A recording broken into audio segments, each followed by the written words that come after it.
associative thoughts, such as a ghost story he once read, or a famous movie of some kind that's popular on the screens around the country. Or they'll get a certain thrill out of a horror story, The Haunted Castle and so on. Now, the subject is always pushed away as entertainment or derision, because the motivating force behind pushing it away is an evil spirit itself. Now, you're going to have to follow this closely. You talk in a family gathering or among some of your friends, you talk seriously about malicious spirits in this world, forces that take over people's minds and bodies and emotions and their voice. You talk about that subject among friends, and they will do just what I said, push it away in one or more ways. The dark force in them will push it away because you are getting close to something they never want to investigate or find out about or understand.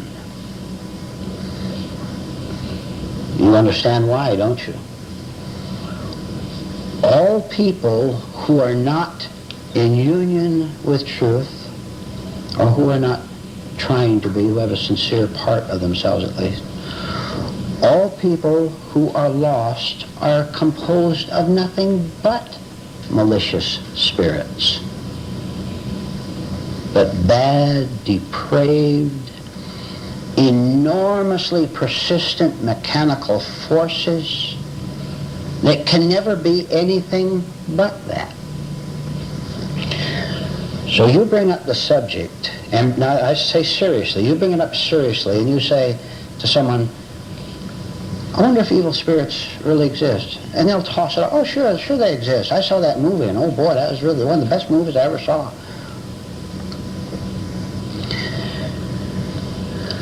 The evil spirit in charge of rejecting discussions of evil spirits is a sentry, S-E-N-T-R-Y, a sentry with an alertness unbelievable.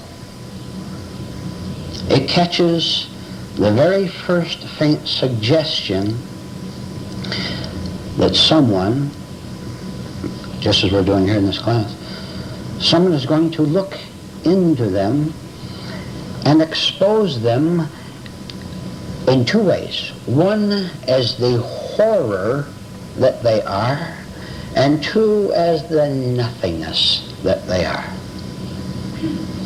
Now, they don't mind so much if you look at them and get scared at them. For example, you've all been afraid of your own minds, haven't you? Of your own feelings. Even of your own bodies. You ever stood next to a high waterfall and thought, I wonder if I'm going to push myself off? You ever done that? That sort of self-torment. They don't mind that so much because there are pangs of torment in it, which is them, and which is the only place they can live. Now here's a major point. I'm talking individually now to all of you here. The only place this lady here and this gentleman here is close example. The only place an evil spirit can ever exist for her is in her. Now, don't let that slip by. The only place an evil spirit can ever live in this gentleman is in him as far as he is concerned. Now look what that means. The world is composed of malicious forces, of evil forces. There are billions of them, and they cause wars, and they cause human beings walking down the street in one block. An evil spirit can send an arrow of pang 50 times in one block with one human being. However, this person who investigates the evil spirits in themselves and finally, after years of enormous work, of confusion, of going in the wrong directions, that person finally sees that he or she can't do anything to drive out one of the billions of evil spirits. Once he or she sees that, he sees it because that's what he is himself. Do you mean to say that you have never seen your anger and your sense of violence as a hostile spirit? You've never seen your anger as an evil spirit? Well, what is it? You're jealous, you're petty, you're snippy, you're sarcastic. See? We're getting close to home, aren't we? This is why people don't want to admit that they're jealous, or if they do, they even brag about it. They don't want to admit that they're jealous or angry, because if you make a slight switch in talking to them, if you were to do so, then you'd say to them, you saw that movie the other night down at the theater? And you saw that woman being possessed by the devil, and the shutters were open, the winds were blowing, and the lights were going on and off, and all the special effects of the movie makers were going on. And this spirit entered into the woman. My dear woman, my dear sir, you mean to say that you don't know that very thing not only is happening to you, but it's been happening to you all your life? So you find out that all this talk about malevolent forces has a very, very personal connection. You've got to do it. You had better stop thinking that all dark forces, haunted house, that all these are something out on the screen, in a novel, something that's interesting to read about. You had better stop thinking that and see where they exist. And I'll tell you why it would be very beneficial for you to do this.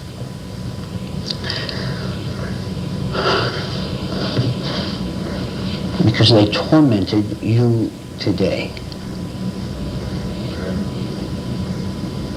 Did you catch one out of the 1,000 times that you were tormented today? No. Because you're still much too self-enclosed. Because you have this negative oneness that we talked about. You're walking through your day with your eyes shut, looking around. Sometimes your eyes are shut, however you do that. Looking around, seeing who's going to hurt you. And you never once look inwardly to see that your fear of getting hurt is the hurt, and you are being tricked and you are stabbed by that. Think of the phrase, stab of pain. Define it that simply and that clearly. It'll help you think about what we're talking about tonight. Stab of pain. You're going around the house, going about your business, and you're very watchful of what's going through you. And something comes up and it stabs you. Now I'm telling you, if you don't know it, that what stabbed you was an evil spirit which surrounds you, which lives in you, which takes your life over, which makes your life miserable all day long.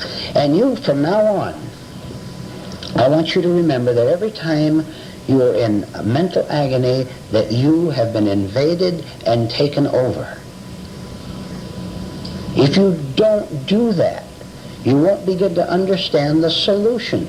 Do you think anybody ever gets out of jail, I'm talking about ordinary prison, unless they first know they're in jail?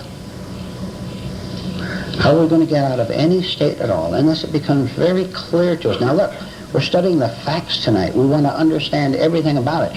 And I'll tell you, all of you, whether you're new or old here, you better listen to this. If you are so deeply possessed, even while you're seated here now, that possession of you by dark, evil, sick forces is preventing you from hearing and understanding what I'm saying to you right now. And I know that to a degree it's going on in every one of you in this room seated in front of me. I know that. Because I know how these dark forces operate. And I tried to explain to you at the very start the many varieties of trickeries and charlatanisms that they employ. For example, the subject of evil spirits, bad evil spirits, is brought up. Okay, there's the first device for not looking, not investigating. Let's laugh it off. Let's make a joke out of it, that there's such a thing as an evil spirit. And I'll tell you, you are not really laughing. All the time you're trying to laugh it off, you're feeling something down there. And can't you begin to sense that any device, any escape you use to avoid facing these facts that we're talking about, anything that takes you away from investigation of the subject is a part of the subject. You don't know this. I know you don't see it. You don't see that the fear of investigating the ghost is just another ghost. The refusal to see how mad you are, mad in the sense of being insane, the other way too. The refusal to investigate that is a part of all these dark spirits that warn you against doing anything to get rid of them. They'll threaten you, and let me tell you why they threaten you. I told you, and I'll change it a little bit. Without you, and without you, they have no place to live. Without you, they have no existence. Without you, they have no place, no one to invade and take over and live through.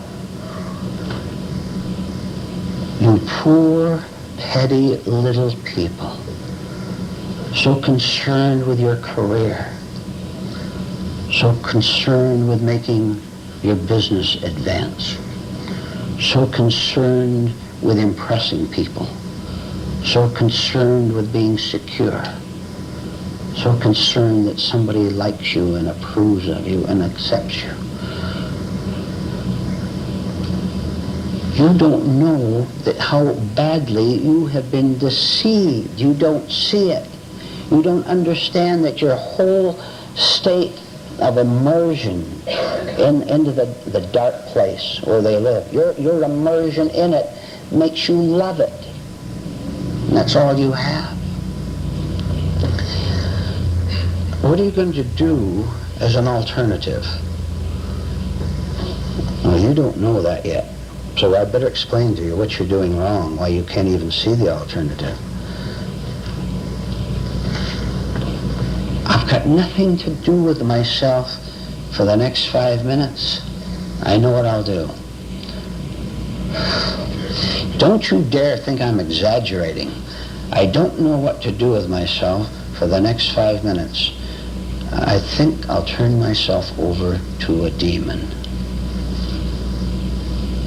And you start despising that former wife of yours. And you start hating that former husband of yours. And that psychopathic high school teacher you had who humiliated you so badly, you still hate him after all these years. And you wished at the time you could get revenge, remember? After a while, after you get out of his reach, out of high school. You didn't know what to do with yourself for the next 5 minutes. You were afraid of your non-existence.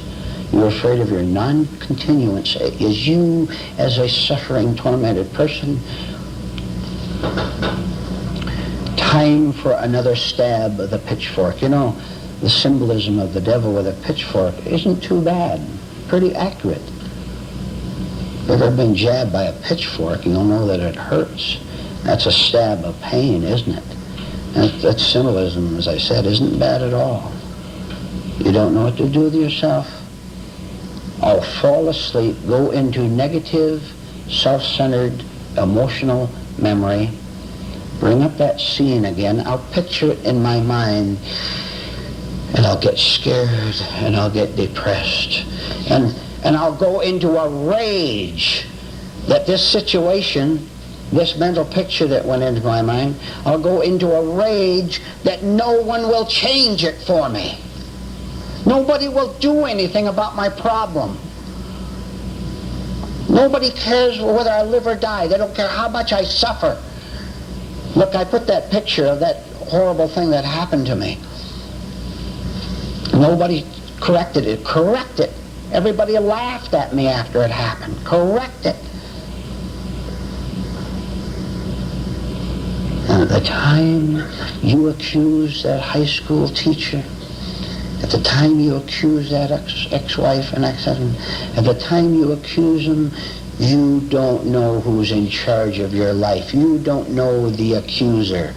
And I'll tell you who the accuser is. The accuser is the only you presently allow to inhabit your life. And that accuser is an evil spirit who torments you day and night. Now you start thinking in these terms that human beings are indeed possessed, they're taken over, and any man or any woman, you listen to this, who doesn't study truthful principles, who doesn't come to this class, for example, any man or woman who doesn't want to hear these things has simply, remember Faust? You know what Faust did, don't you? Faust sold his soul to the devil for a bit of youth, for a pretty woman, something like that. He sold his soul to the devil. Almost, not quite all, but almost every human being on the face of this earth has sold his soul to evil spirits in exchange, get this, in exchange for an existence that will end when the human body ends.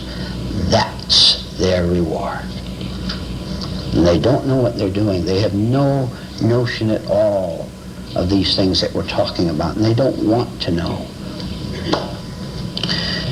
Now, everything that we've talked about now, you understand, is nothing but pure, beautiful, marvelous, helpful, powerful news. You are forbidden, absolutely 100%, to ever again be frightened of the word evil spirit. You're not to tremble before thoughts about malevolent, hostile forces. Now you tend to, and I'll tell you why you tend to. Because you want the vibration is you therefore love the vibration of being afraid of hostile spirits, and that is a hostile spirit. It's hostile because it's stealing your eternity. There is a phrase that is called hostile spirit. There is a phrase called devilish forces.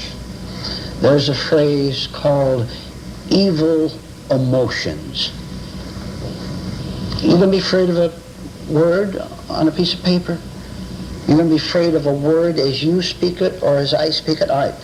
So far, it's just a word, right? Now you keep it as the word instead of going into false assumptions, false associations, false connections. False because if you go into a wrong association, you can go into your pseudo-security of having a picture of yourself being tormented by by an evil spirit that is apart from you, and it is not apart from you at all. It is you.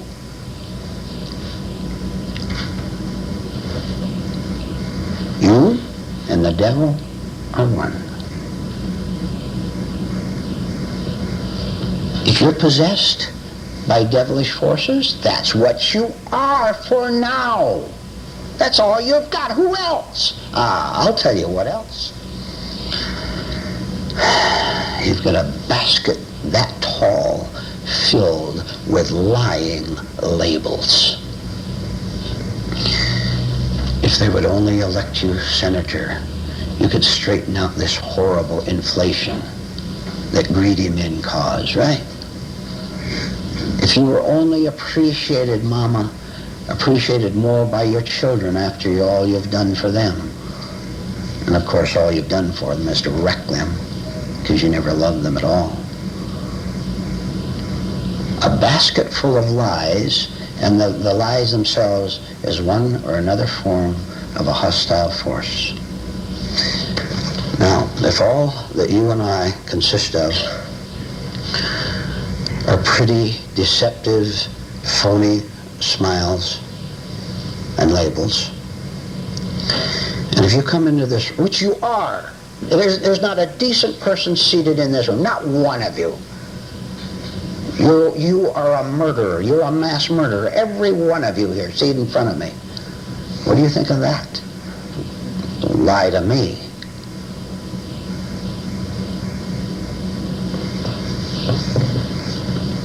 I can see you right now as you are. You're on your best behavior now.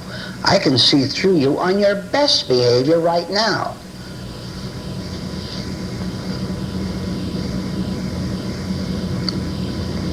In that basketful that you carry around, which is you,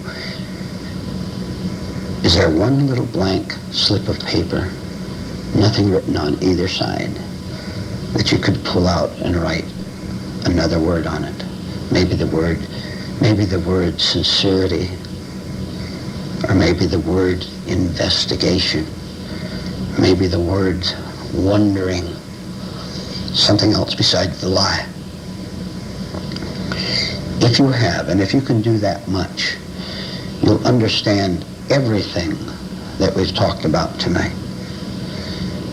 And you begin to see something that you never ever could see before. Among them the following: to be stabbed by pain 50 times, bang, bang, bang, bang, bang, bang, bang, while walking one city block. To be stabbed by pain is not a necessity for me. It's a necessity for people who don't want to understand. People who are so far gone, there's no hope whatever for them. Stay away from them. But if you can begin to question what a marvelous, honest human being you are, you don't know it. You don't know that you caused the last war. There isn't one of you here who knows how you caused the last war and caused endless suffering and pain to millions of human beings.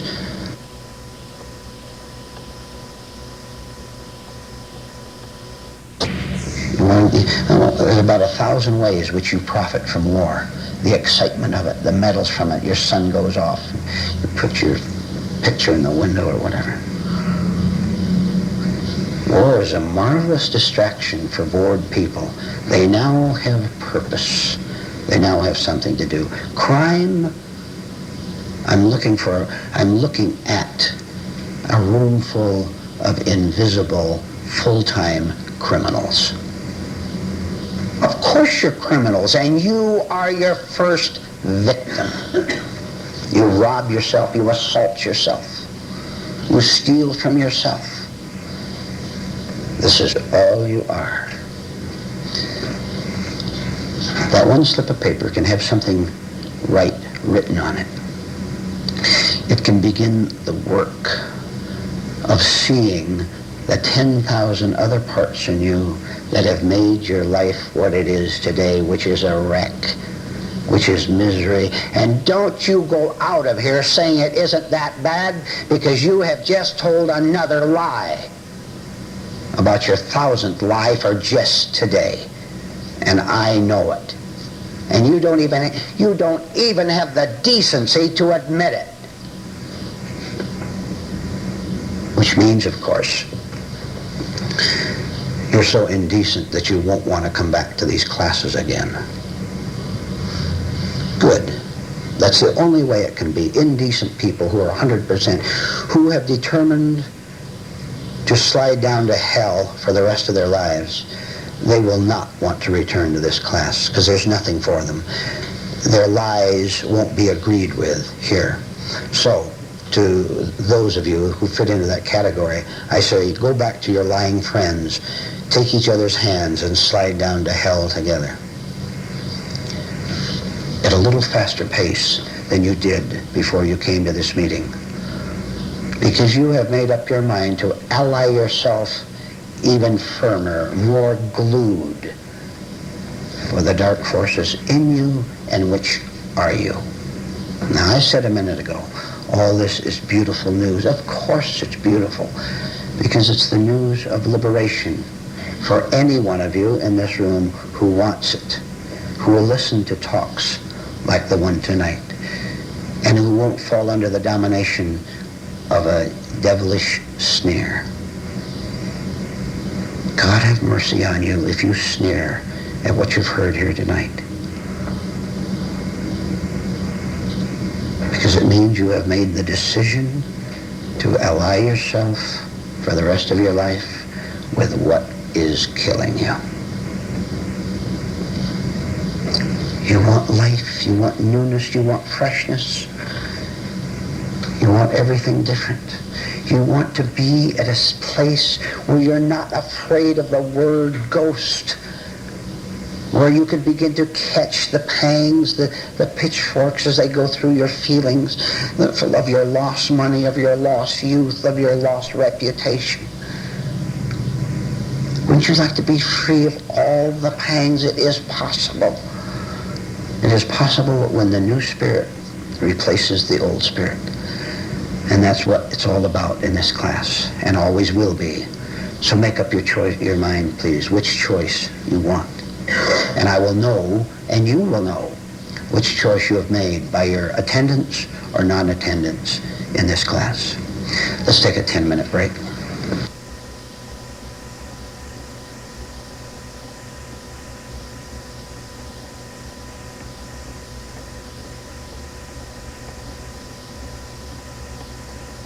In a strange state, then, that all we have known is moment by moment self-torment. We have gone so dreadfully wrong so long, we take it for granted that we have to continue to proceed in the way we've always proceeded. We have given permission to an evil, painful force to take us over and live its life through us, to let it live its life through us. You know, all of you know, you have no life of your own. Anything can persuade you. Anything can make you cry. Anything can make you laugh. Anything can make you depressed. Anything can make you thrilled. That's your life. You have no life of your own. Anyone can push a button, this button or that button, and you react. You've never seriously, earnestly, persistently questioned whether this has to remain this way or not. Now, I'm going to tell you that it is not necessary for you to be tormented by a foreign force anymore. I am telling you that there is a way, there is an opening by which you can understand what has been happening to you, and through this self-knowledge,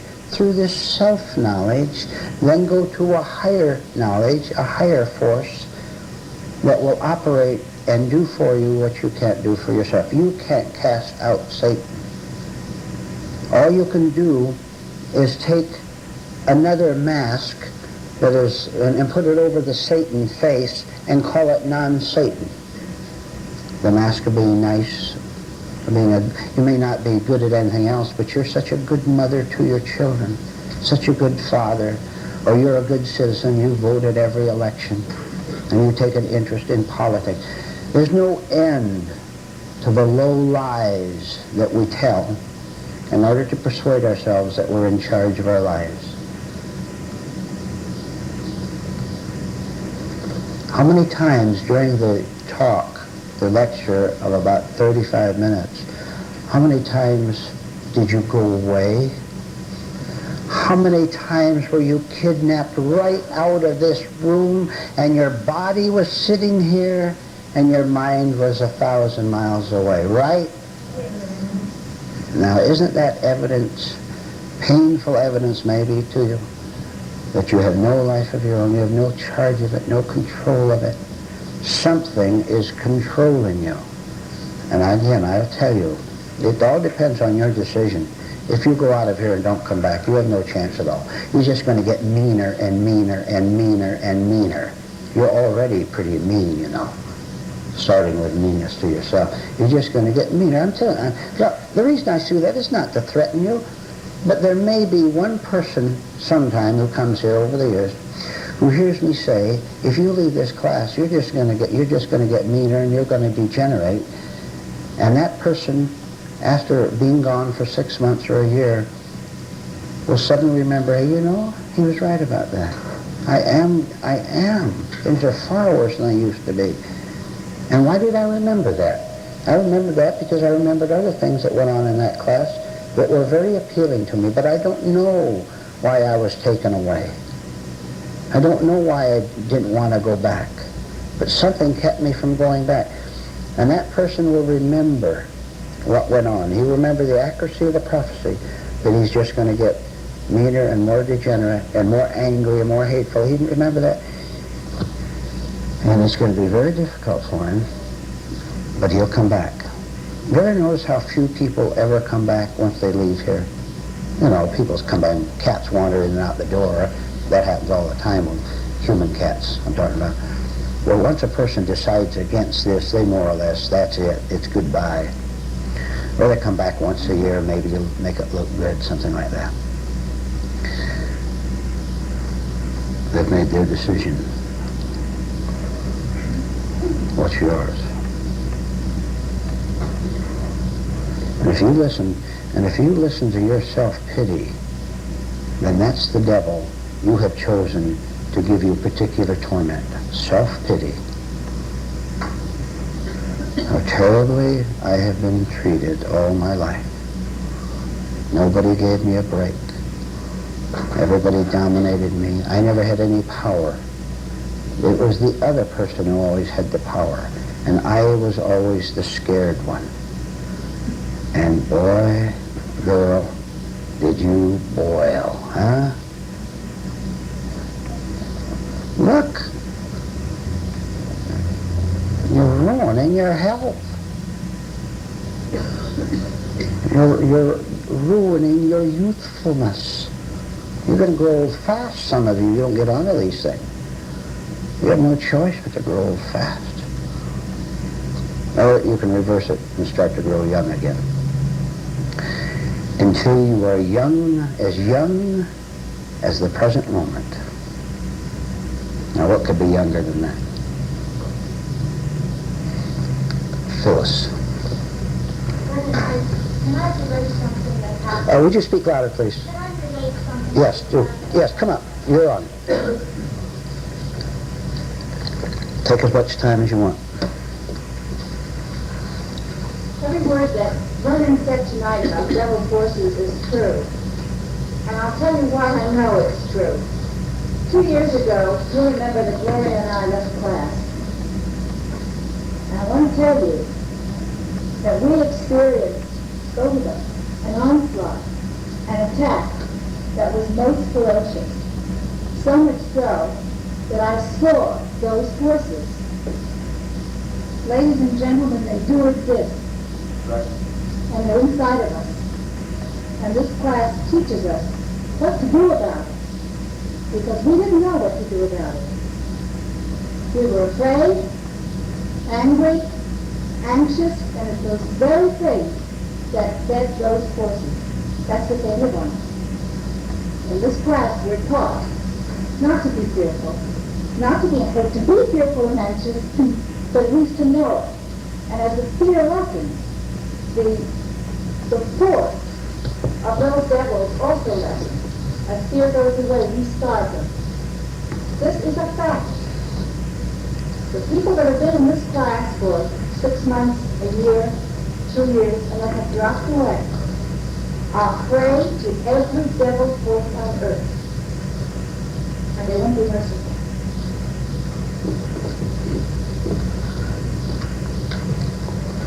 Do you have questions or comments? Pat? Well, most of the time I just sit here and I don't react too much to what he's saying. The last Wednesday night, I didn't like to talk at all. I just was reacting to it a lot. I have a suspicion that I probably react all the time, but I just don't want to see it. That's correct. Do you remember what you didn't like about it?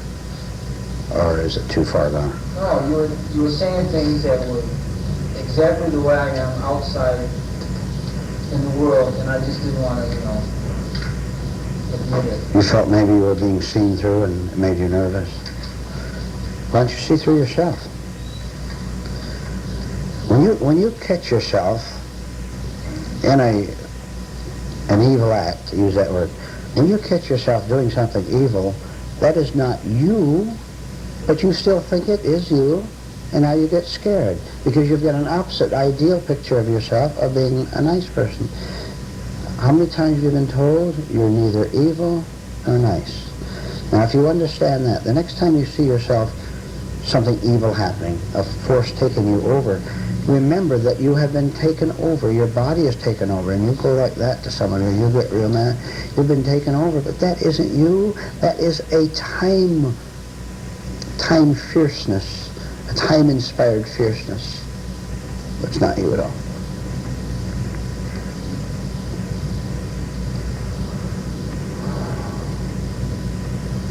Time-inspired because it comes out of your past. Go ahead, Miss. So people that say that they have seen ghosts, is that an imagination? 99 and 9/10 of that sort of thing is pure entertainment. It's a lot of fun, telling ghost stories, haunted house. It's just a lot of fun. It's the old story of a person experiencing a certain vibration of fear at the same time knowing they're perfectly safe. Everything you said is absolutely true, and if I reject it, it's because I'm afraid that you're going to shake my way of life. That is right. That's correct, Mark. The devil in any one of us, the devil inside anyone, do you know how subtle, let's call it evil spirit, since that's the word I was most prominently used. An evil spirit, there are evil spirits hearing this talk. Did you know that? You understand that? Of course. And where are they? In human beings. All right. The evil spirits heard the talk tonight. And I will tell you that they trembled. I know they did, because I know them. And I know they don't have any chance at all. They're wasting their time. I told you 1,000 times, I'll tell you 1,001 time. The evil spirits are just wasting their time in this room. I know. I don't even think about them. I understand them so clearly. But they heard the talk tonight, and their subtlety, their cunning. Have you ever noticed how cunning you can be when you want something from someone? All right, they're 1,000 times more clever than that, more devious than that. And they know just what thoughts to put into your mind. For example, Pat, in your case, some kind of a blank thought or some resistance or maybe a wandering away so as to not hear last Wednesday's talk. They know just exactly what to do to prevent you from being shocked. Because if you get shocked by hearing something, for example, that the devil is you get shocked at hearing that. And if at the same time you're shocked, you happen to be watching the shock, then the devil knows that you've seen through them. You've seen through them because you're separated a little bit. This business of protection, you are safe in this class. You are safe because the truth in this class is working with you against the hostile forces, the fierce forces that have taken you over. You can't do it, but something that is not you can.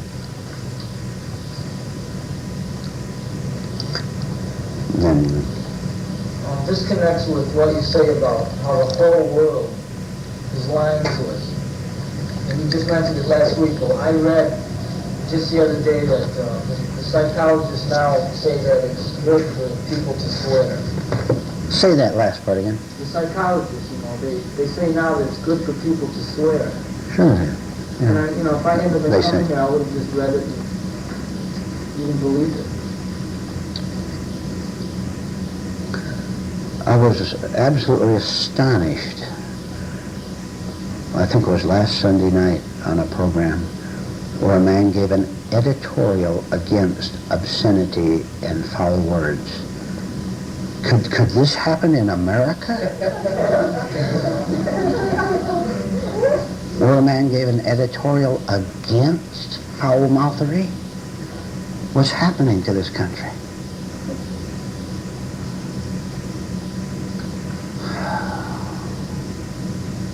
It was beautiful. Our negative emotions are the invitation for evil spirits to come to the banquet. Now, the one, namely the banquet of, you would term it our soul or our eternity. The one thing that can be reduced is the fear of the fear. That is, if we are afraid, if we are angry, or whatever else, the only thing that we're capable of doing that is right is standing there and objectively being aware of what is going on without resisting it, without feeling guilty about it, without, as you say, having any second thought that I'm afraid, but I shouldn't be afraid, or I'm angry, but it's wrong to be angry, and I will never be angry again, or that's simply feeding the evil spirits more. That is more of their trickery. All right, of course. All right.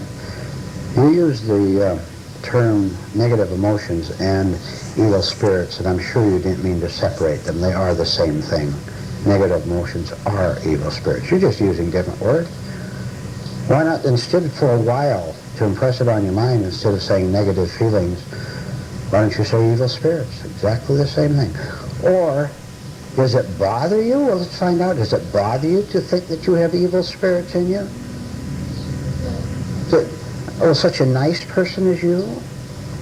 Well, you're not nice.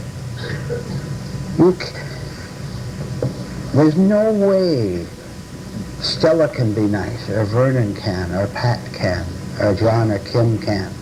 No way we can be nice. Haven't you tried to be nice? How many of you have tried to be nice?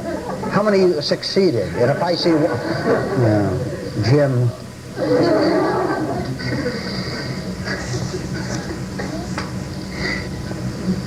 Your life is at stake in a very special way.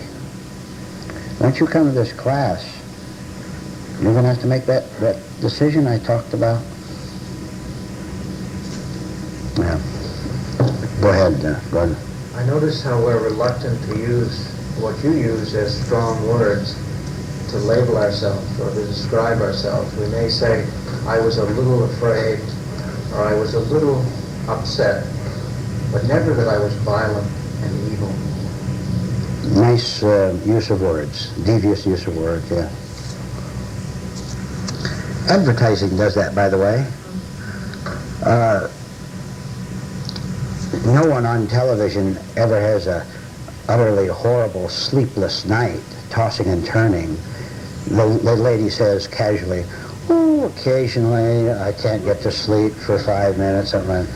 Why? Just because of what Gordon said. People don't want to admit how bad the problem is, and so the advertising copy justifies it, helps them to lie, because this is what everybody else says. Or, oh, maybe I got a little upset at the situation, temporarily upset. This is what Gordon said. And really, they were in a violent rage all day long. See, we can't face the facts of the matter. Again, and leave this on tape. Stella doesn't want it on tape, but put it on tape. The United Nations Has it stopped one war? How many wars has there been since it was established 30, 40 years ago? Just as many. The United States in 2 of them. Now, the simplest of logic would say the United Nations may be the cause of war instead of the ending of war. Get rid of it. Get it out. No. Too much self-interest involved. But especially the pretense that it's a good organization. The the United Nations is a force of evil spirits. Right. Now send that to Washington.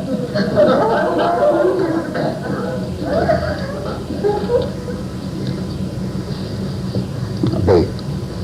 By seeing these evil spirits, Philip says that they will be starved. Will they die? And is this death of our evil spirits the death of our personality? When you die?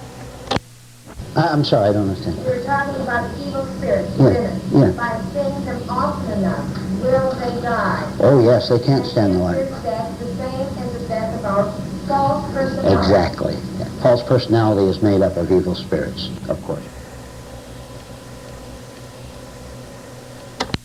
We fully see the damage that they do to us and see them as the enemy. That's the end of the 1979 Evil Spirits talk, and we...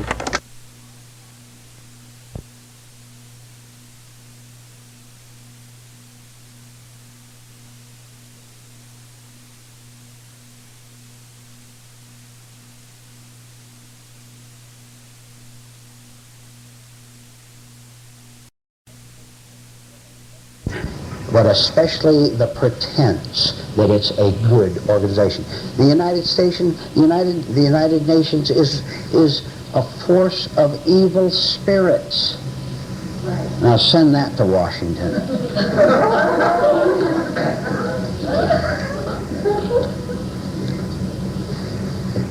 B.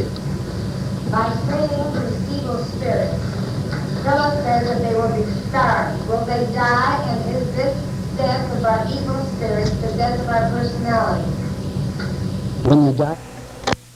I'm sorry, I don't understand. We're talking about evil spirits Yeah, within us. yeah. By seeing them often enough, will they die? Oh yes, they can't stand the light. Is this death the same as the death of our false personality? Exactly. Yeah. False personality is made up of evil spirits, of course.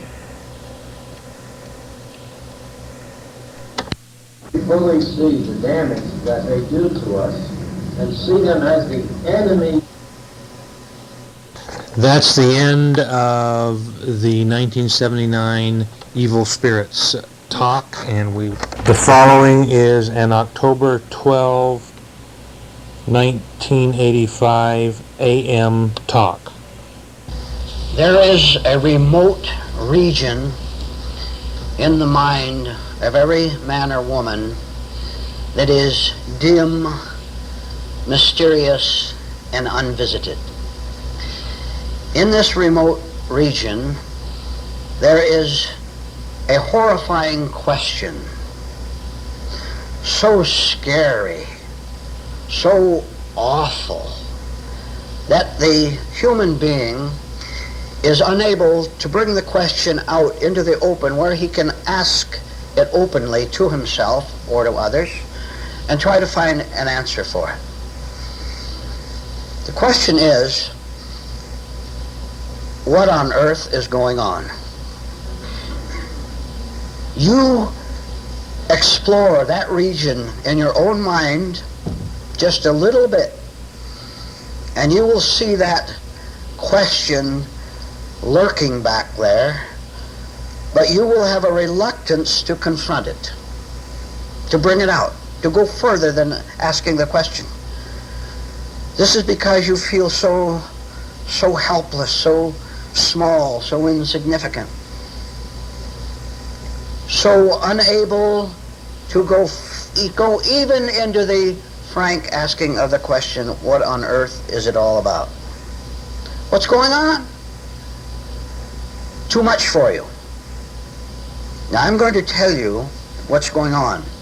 I'm going to answer that question for you right directly, right in front of you. And then we're going to explore it thoroughly. What is going on earth is a cruel and conscienceless conspiracy to destroy the human race and the earth itself that human beings inhabit. Haven't you noticed lately how much concern there is for what's going on with just the physical part of the world, the rivers polluted and the oceans with junk all over them. Down at the bottom of the sea is nothing but trash. And the trees that can't survive because of the bad air they're getting. What is going on is a cruel, conscienceless, vicious conspiracy to destroy you. That's the answer to the question that you didn't even know you asked. Now you know both. Now you know you had that terror down there. And you gave yourself surface answers. You gave yourself replies that gave no satisfaction at all. What is going on out there? What's going on in the earth? Well, nothing that I can't handle, hopefully. You couldn't convince yourself of that. Nothing that the government can't handle, and you had a lot of doubts about that, didn't you? So, because you could never find the real answer to it, the question remained in its bleak little corner of your mind to torment you. By the end of this talk, you will so understand both the question and the answer that you won't have to be tormented anymore by what is hidden inside of you. To start this exploration of the conspiracy, picture yourself on a hill of moderate height, a few hundred yards high. And if you're standing on top of that hill and looking forward, you can see and understand anything that's within 100 yards. You can see people, you can see what they're doing, you can see movement, you can see homes, you can see automobiles. From 100 yards, it's all clear. From 500 yards, you can still see, but it's a little dimmer. You can't quite make out everything, especially the small objects. You can't see what's going on at a greater distance. At 2 miles or 10 miles, you can still see things, but they're getting more and more obscure to your mind. Your mind can look, but it can't interpret properly because you can't see clearly. At 100 miles, you can't see anything, perhaps. What I'm getting at is this. It is necessary for you to develop your spiritual binoculars by which you can see things at a distance, by which you can see and understand what is being explained to you this morning about the vicious, evil, insane conspiracy. So put them on now, try them out, look around. Maybe you don't know how to use binoculars yet, maybe you've never owned a pair. Put them on now and fumble with them a little bit, adjust them now and then. And when you learn how to use them, they will do the work, right? You don't have to do the seeing. The seeing will be right in front of you when you've done your part of personal effort to adjust them right so that you can understand what's going on at 100 miles, 500 miles, or whatever. And when you understand, you do not fear. How about that connection? Anything you're afraid of that can terrorize you is something that you don't see clearly. It's too far away.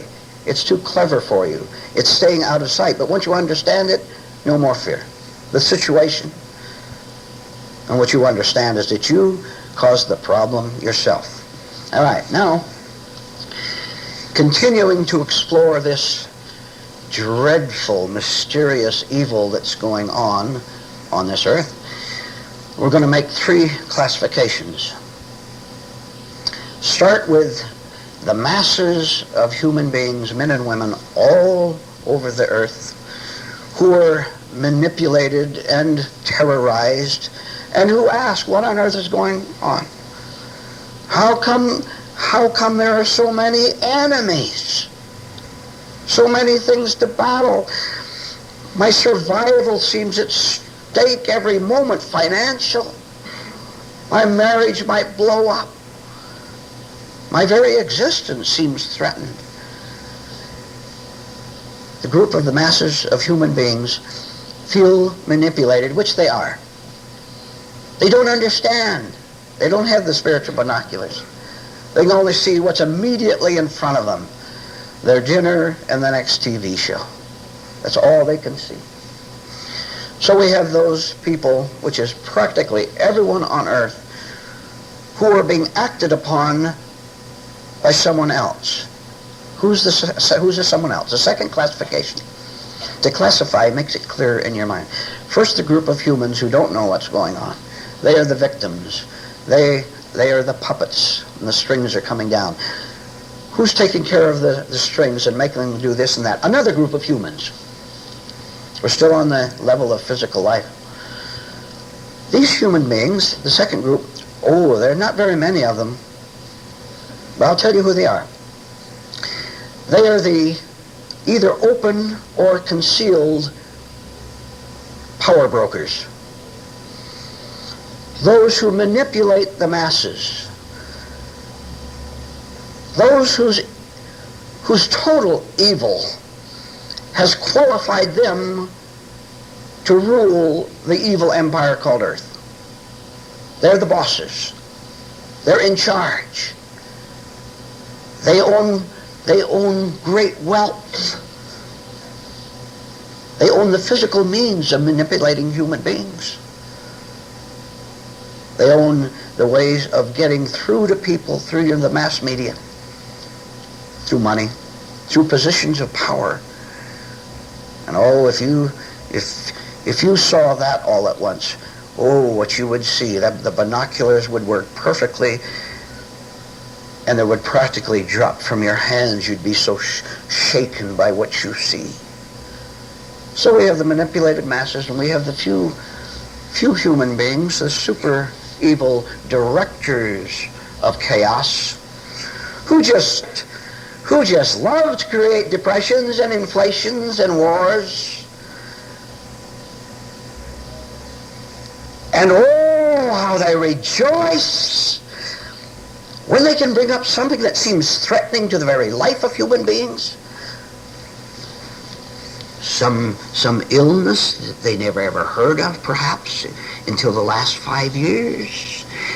And they can bring it up. Something connected with sex, for example. So that every human being who has ever had sex in his life begins to wonder if he's going to survive it. People insane with fear are easy to manipulate. You offer them any solution and they'll leap for it. Charge them $10,000 for one little page of information. They'll pay it gladly and thank you for it. You know what I'm talking about because you're caught up in it. And that's just one example out of many. Want to make a list of your worries? Make a list and it'd be a long one, wouldn't it? Worry is false because it is darkness masquerading itself as light. So when you look at your list, worry comes in because it keeps you thinking that you're doing something about it. All right, we have our two classifications so far, both of them human on the social level. The ignorant, stupid, arrogant, impure masses of humans who are nothing but zombies or nothing but machines, and you can do anything you want with them. Just lie and promise them something. Just lie and say you will lead them to the promised land. You'll save them. You'll save them from the evils of this world. The evils of this world promise protection from the evils of this world to people who are evil. And we have them, the bosses, the directors, the tyrants, the terrorists, who happen to be in positions of power. And do they love that. And I'll explain why they love power so much a bit later. They love that. But wait a minute. We said that we have to see not just 100 yards in front of us, not a mile in front of us, but 100 miles. And we have the binoculars right here, right now, to see 100 miles off in the distance and understand what's going on. We can look at those movements, and by looking through spiritual eyes, we can understand that movement, and when we understand it, we won't be under its power anymore. We won't be slaves to our own fear anymore. The third, the lower masses, a little higher, not immorality, but only for the purpose of illustration, a little higher, the tyrants who tyrannize the masses. And at the top of the pyramid are evil spirits. At the top are non-human, psychopathic spirits of sickness and evil who are invisible, who give instructions to the bosses for destroying the masses. And the bosses, the leaders, the great executives, the men of power, they're stupid too, or they wouldn't be taking their orders from hell, which they are. Let me warn you, don't think this doesn't apply to you. Don't ever make a deal with the devil. He knows how sick and miserable and desperate you are to be somebody, to maintain yourself as you are. He'll make any deal that he think you will stupidly and gullibly accept, and then he will betray you. You're always betrayed when you make a deal with dark forces. These hostile spirits have just one purpose. Now, and this is an interesting phase of our discussion in itself. Why would there be spirits, Draculas, vampires from hell, devils, demons, monsters from hell? Why would they want power over human beings? Why would they want to be the king of all they survey? What's in it for them? Why would anyone want to boss another human being? You have to see this clearly. Put on the binoculars again. Keep them on there. Evil spirits, invisible hostile forces, have lost themselves. They are destroyed non-human entities.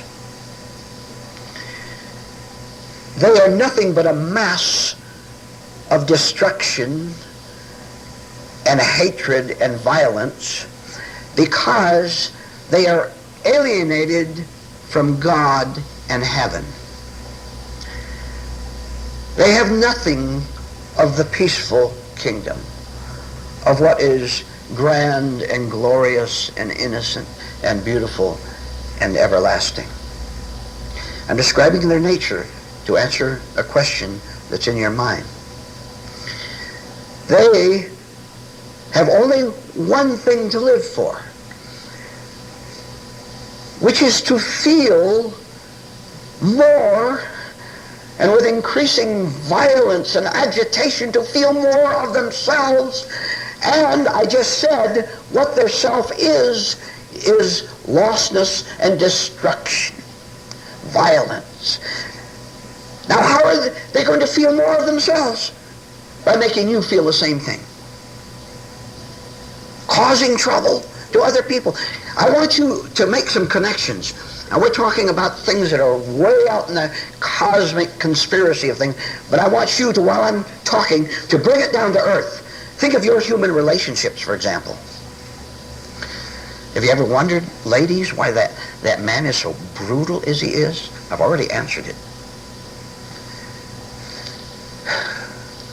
Having the spirit of Satan inside of him, he has to keep that fed. And so he does cruel things, he lies, he cheats. Inwardly, he's nothing but a burning hatred and Hades. He has to hurt you as as often as he can in order to keep his sense of existence, false existence, going. Now you know. Oh, how subtle can the daughters of Eve be. Same thing. See, lost souls are both male and female, and neither male nor female. And all millions of them live for the purpose of feeling power in destruction, in causing mass fear that I went over about 10 minutes ago. And so terrorizing people that look around with wild eyes, looking for someone to help them, and guess who present themselves as the Savior? The hellish scheme and the sinister schemes come from the dark places, from hell. They come up and go to the bosses, the executives in the evil empire, give them instructions on how to attack the masses. And all three classifications have this hellish, marvelous exaltation. Now, I'll use a phrase I used a month or so ago. I want to say it again because I want you someday to catch a human being, an abnormal psychopath in it. I want you to catch his off-guard expression. They have grinning evil. I made her cry. I said something that struck terror in her heart. And I saw her looking at me, sad and lost, despondent, worried. I have power to destroy. That is what he lives for, and for nothing else. All the rest is a stage performance. All the rest is to con the victim into hanging around, because it's hell for him if he loses the victim. He's worried that he's not going to find another one quite so weak and stupid as that one is, where he can get himself fed. Vampires need to be fed too, don't they? You know what I'm talking about. So I've given you the three classifications, and I'll go over once more. Why? What? Haven't you asked how that woman could be a female Judas and turn right around and betray you? Ladies, ask how that man could be a male Judas and turn right around. When you are still part of the kingdom of evil, it can take you anytime it wants, and it does. When you're not a part of it, when you're above it, because you've got the spiritual binoculars and you understand what's going on, you want nothing to do with it, how can it touch you? It can touch you now because you don't know that you have suppressed inside of you the question I asked at the start: what's going on earth? You don't know the question is there. It has been brought out, and you're to bring it out every moment of your day and confront it. What's going on? Oh, now you've got a good starting point. You can remember what you were told about the three classifications. And that will give you the courage to look at each group and be shocked out of your shoes at what you found, because you never wanted to believe that it was that awful. It's 1,000 times worse than you think now. You have the binoculars to look through, to study, and there's no reason at all for you to be afraid in the smallest way to pick up the binoculars and look and see until you understand. Illustration of the points we've covered so far.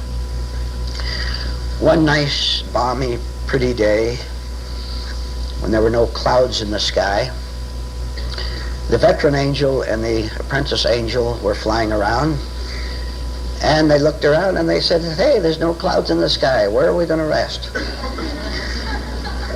So they decided to go down to Earth and walk around a little bit and stretch their wings a little bit. And as they did, they realized that they were here on Earth to work. How many of you angels have forgotten that? Go to work. And I'll tell you how. So the veteran angel and the apprentice angel remembered that they had a special assignment that they had to pass on. So they looked around for a man who wanted truth more than he wanted falsehood.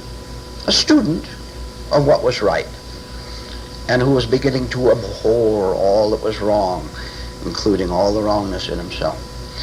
So they gave him a special assignment, and he could talk to angels because he was on his way to higher things himself. So here's the assignment the two angels gave to this special human agent. They said, we want to put you in charge of the daily news reports. We want you to watch television, we want you to read the newspapers, listen to commentaries on the panels that are on television. And, of course, it will bore you. We know that. What's more boring than listening to bores who pretend that they know what they're talking about? Do you know all they have? Words, words, words. Can you see through them yet? Do you watch these great panel discussions on how they're going to solve the world problems? It's very simple. If anyone knew how to solve world problems on the social level, they would have been solved. They're not solved, they get worse.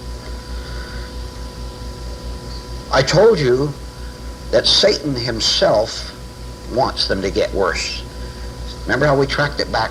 We tracked it back to one thing.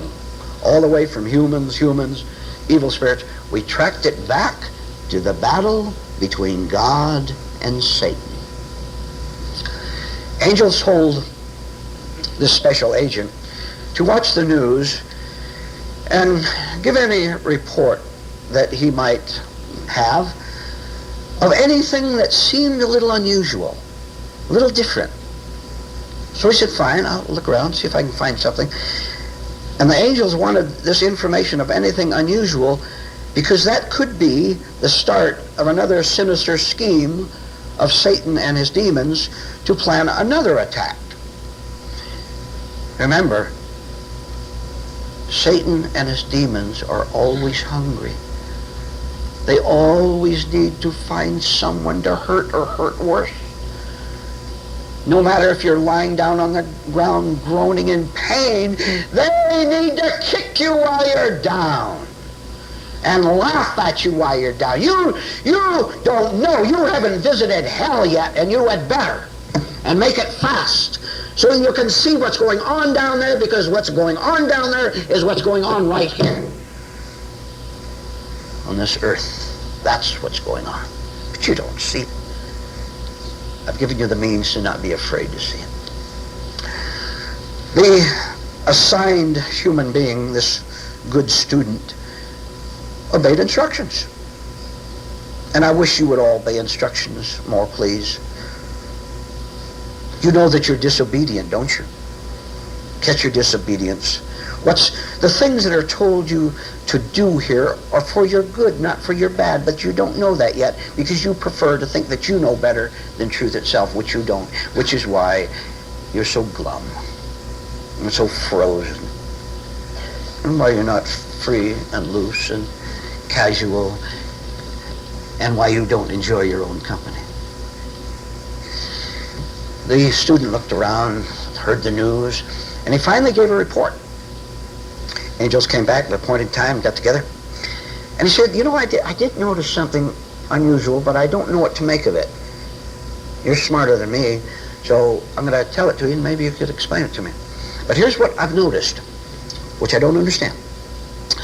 I've noticed that 20 of the most powerful and influential and wealthy and famous people of the world have all made an appointment to be absent from their usual posts at the same time. That is, certain first of the month, the first day of the month, they're not going to be where they operate from, their headquarters. For example, a famous politician, he gave out a report to the reporters that he's going to be away to a rest and relaxation for a couple of weeks for his health. But he didn't name the health resort. A famous woman scientist, she gave a report out in the news that she's going to do some very special research work out in the wilds of northern Canada, unreachable wastelands out there.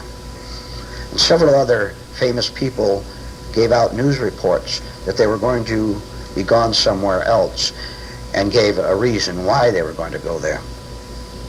A banker, an international banker, oh, that's a good one. A wealthy, powerful international banker said he was going to go somewhere for some special work to promote more food for the world. As if he cares, right? So the important thing was, on this report by the special agent, that they're all going to be absent from the public view at the same time, the same 5 or 6 days. Oh, did that set off the alarm in the minds of the veteran and apprentice angel? So they told their special human agent, we'll investigate and find out what it's all about and let you know. So where do you go when you want to find the secrets of hell, of the dark place? You go down there. And they went on down, and sure enough, what they suspected was that all these 20 powerful industrialists and scientists and people of influence were down in hell getting special instructions from Satan for the next mauling attack on human society to try to drive them even more crazy. Came back up and told the special agent about it, and he understood. Think of that illustration a little bit. It is a perfectly accurate one. Remember the masses? Remember the bosses of the masses? These are the bosses of the masses. These are the human leaders of the conspiracy that originated in Hades, in that hot, vicious, insane place. They were given instructions to come on down. What does that mean on another level?